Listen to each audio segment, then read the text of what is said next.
جناب صہیب رومی رضی اللہ تعالیٰ عنہ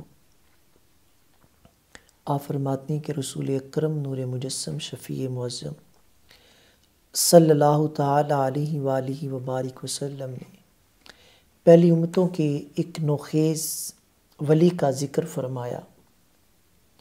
کریم رؤوف الرحیم آقا صلی اللہ علیہ وسلم جس اللہ کے ولی کا تذکرہ کر رہے ہیں، یہ کوئی عام ولی تو نہیں نہ ہوگا، یہ کوئی عام شخصیت نہیں ہوگی جس کا تذکرہ میرے اور آپ کے کریم رؤوف الرحیم آقا صلی اللہ علیہ وسلم فرما رہے ہیں۔ آقا کریم صلی اللہ علیہ وسلم فرماتے ہیں کانا یبرئ الاکمہ والابرص، کہ اگر وہ کسی مادرزاد اندھے کے اوپر بھی ہاتھ پھیر دیتا تو اللہ کریم اسے بھی آنکھیں عطا کر دیتا۔ اگر کسی کوڑ کے مرض والے پہ وہ اپنا ہاتھ رکھ دیتا اللہ کریم اسے بھی شفا دے دیتا۔ اللہ نے اسے یہ شان، یہ عظمت، یہ رفعت، یہ مقام عطا فرمایا تھا۔ میرے کریم رؤوف الرحیم آقا صلی اللہ علیہ وسلم ارشاد فرماتے ہیں کہ ایک دفعہ ایک قافلہ ایک جگہ سے گزر رہا تھا، راستے میں جنگل تھا تو وہاں پہ ایک شیر آ گیا، تو کوئی اس راستے سے جا نہیں تھا سکتا۔ یہ بچہ جب اس نے قافلے والوں کو رکے دیکھا لوگ ڈر کے پیچھے جا رہے ہیں، اس نے ایک چھوٹا سا کنکر پکڑا، اس شیر کو مارا، شیر اسی وقت مر گیا۔ لوگوں نے کہا کہ یہ بچہ کیا ہے کہ چھوٹی سی کنکری پکڑی ہے، شیر کو ماری ہے، شیر مر گیا۔ ارے یہ شان اس کی نہیں تھی، یہ اللہ نے جو مقام اس کو عطا فرمایا تھا، یہ سارا فیض وہ تھا۔ میرے نبی پاک صلی اللہ علیہ وسلم فرماتے ہیں کہ اس نوخیز بچے کا تذکرہ ہر جگہ پہ ہونے لگا کہ ایک اللہ کا ولی ہے، ایک شان والا ہے، ایک عظمت والا ہے، کہ جسے اللہ نے شان دی ہے کہ وہ اگر مادرزاد اندھے پہ ہاتھ رکھتا ہے تو اللہ اسے بھی آنکھیں عطا کر دیتا ہے۔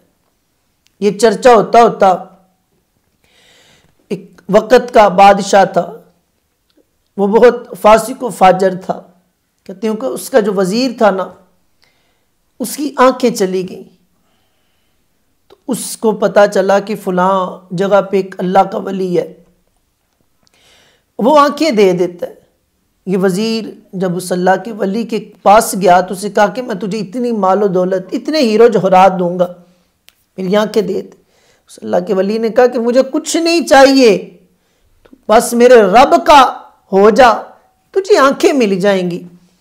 اس اللہ کے ولی نے ہاتھ رکھا تو اس وزیر کو آنکھیں مل گئی۔ تو کہتے ہیں کہ جب بادشاہ وقت نے پوچھا یہ تیری آنکھیں کیسے ٹھیک ہوئی، تو بار بار اصرار کے بعد اس نے کہا کہ فلاں جگہ پہ ایک ہے، لیکن اسے اپنا پڑ گیا کہ میں نے خدائی کا دعویٰ کیا ہوا ہے، میں نے الوہیت کا دعویٰ کیا ہوا ہے۔ کہا کہ اس بچے کو گرفتار کر کے لے کے آؤ۔ اس نوجوان کو گرفتار کر کے لایا گیا تو اس سے پوچھا گیا کہ ہاں بتا تیرا رب کون ہے، کیا تم میرے علاوہ بھی کسی کو مانتے؟ اس بادشاہ کو اتنا گھمنڈ تھا، وہ اپنے آپ کو اس قدر اونچا سمجھتا تھا، اس نے کیا کہا وَلَكَ رَبٌّ غَيْرِي، کہ تو میرے علاوہ بھی کسی کو رب مانتا ہے، کیا تیرا میرے علاوہ بھی کوئی ہے؟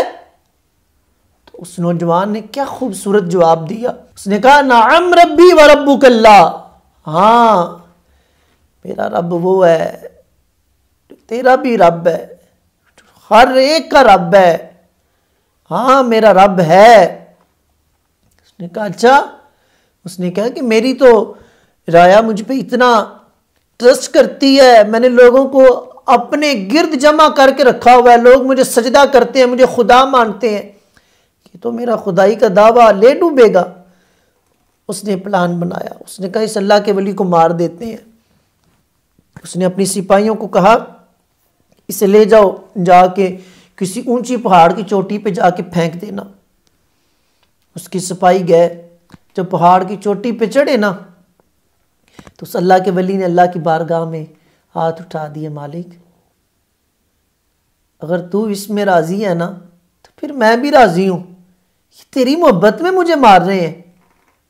جب یہ کہا نا، کہا کہ میرا مالک تو تو ہے نا، میرا کارساز تو تو ہے نا، یہ مجھے لاکھ مارنے کی کوشش کریں، جب تو بچانے پہ آئے تو کون مار سکتا ہے ہمیں؟ یہ اللہ کے ولی نے دعا کی تو پہاڑ لرزا تو وہ سپاہی جو تھے وہ سارے نیچے گرے، سارے کے سارے مر گئے۔ اب بادشاہ وقت انتظار کر رہے کہ کب میرے سپاہی آئیں، مجھے خبر دیں کہ ہم نے مار دیا۔ جب گیا تو یہ اللہ کا ولی بادشاہ کے پاس خود چل کے کہا کہ میں ٹھیک ہوں۔ بادشاہ بڑا پریشان کہ سپاہی نہیں آئے اور یہ زندہ واپس آ گیا۔ دوسرے دن اس نے کہا کہ اسے لے جاؤ اور سمندر کے درمیان کشتی میں لے جاؤ اور اسے وہاں پہ پھینک دینا۔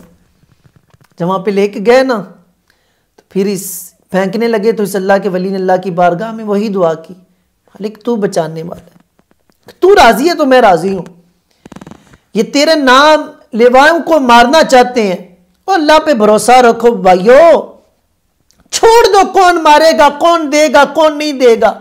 جب تمہارا اللہ پہ کامل یقین اور بھروسہ ہے نا تو پھر کائنات میں کوئی بھی آپ کو نقصان نہیں پہنچا سکتا۔ کون ہے کہ جو آپ کو مار سکے؟ اللہ پہ توکل کرو یار، چھوڑو کوئی کیا کہتا ہے، کیا ہوگا کیا نہیں ہوگا، اس مالک کی رضا میں راضی تو ہو جاؤ۔ تو جب اس اللہ کے ولی نے دعا کی تو کشتی ہچکولے کھانے لگی، وہ جو گرانے آئے تھے سارے کے سارے گر گئے۔ یہ اللہ کا ولی پھر بادشاہ کے پاس چل دیا، بادشاہ بڑا حیران۔ پھر یہ اللہ کا ولی خود بول اٹھتا ہے، کہتا ہے او وقت کے بادشاہ تو مجھے نہیں مار سکتا، لیکن میں تمہیں ایک بات نہ بتاؤں کہ جس کی ذریعے تو مجھے مار سکتا ہے۔ اپنے مارنے کا طریقہ بھی خود اللہ کا ولی بتا رہا ہے۔ میرے رسول پاک صلی اللہ علیہ وسلم فرماتے ہیں، اس نے کہا کہ ایک مجمع اکٹھا کر، لوگوں کو دعوت دے، اپنی رعایا کو بلا اور مجھے سامنے ایک ستون پہ باندھ دینا، پھر اپنے کمان سے تیر نکالنا، اور تیر نکال کے پتہ کیا کہنا بسم اللہ رب الغلام، کہا کہ یہ نام لے گا تو مجھے تیر مارے گا تو میں مر جاؤں گا۔ مجمع اکٹھا ہوا، لوگ جمع ہوئے۔ بادشاہ وقت نے جب دیکھا کہ لوگ سارے اکٹھے ہو چکے ہیں، اس نے تیر نکالا، جب کہا بسم اللہ رب الغلام، تیر مارا، جا کے اللہ کے ولی کی کن پٹی پہ لگا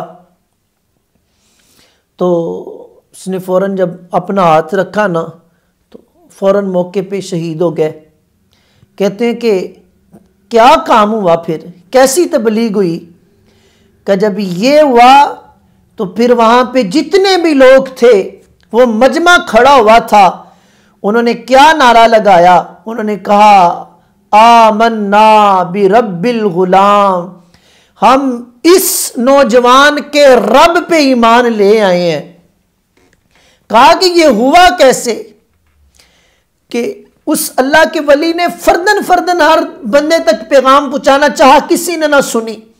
اپنی موت کے اوپر اس نے سب کو ایسا پیغام دے دیا کہ لوگوں تم مجھے نہیں مار سکتے جب تک میرا رب نہ چاہے۔ اس نے کہا میں نے اپنے رب کا پیغام کیسے دیا؟ اپنی موت واقعہ ہوئی تو اپنے رب کا پیغام مرتے ہوئے بھی، دین کی اسلام کی تبلیغ وہ مرتے ہوئے بھی اللہ کا ولی کر گیا اور لاکھوں کو وہ کلمہ پڑھا گیا۔ یارو سوچو دے صحیح کہ اپنے مرتے دم تک بھی اگر آپ کلمہ طیبہ سے پیار کرتے ہیں تو پھر اس کا فیض کہاں تک پہنچے گا؟ یہ اللہ کے ولی نے شہادت تو پائی، یہ مرتبہ تو پایا۔ اور وہ ابن کثیر لکھتے ہیں کہ جناب فاروق اعظم رضی اللہ تعالیٰ عنہ کے دور پاک میں جب کھدائی ہو رہی تھی نا زمین کی، تو اتفاقاً اس اللہ کے ولی کی قبر وہاں پہ سامنے آ گئی۔